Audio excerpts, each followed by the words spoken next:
Ever feel like projects in your organization are like navigating a maze blindfolded? That's where the Project Management Office, or PMO, swoops in to bring order to the chaos in the next 90 seconds.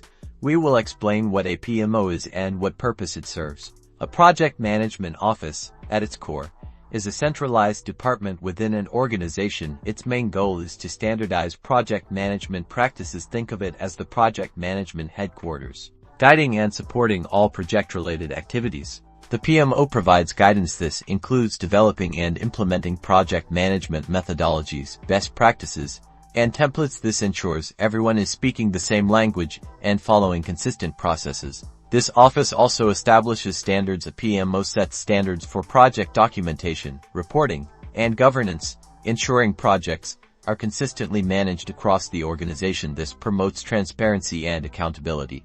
And, perhaps most importantly, it offers support. The PMO provides training, mentoring, and resources to project managers and teams, helping them to effectively plan, execute, and control projects. By implementing and maintaining project management best practices, the PMO contributes to project success, reduces risks, and improves overall organizational performance. So, next time you hear about a PMO, remember it's not just another department, it's the engine driving project success by providing guidance, setting standards, and offering crucial support. Now, go forth and conquer your projects, armed with the knowledge of what a PMO is and what it does. Don't forget to subscribe for more project management insights.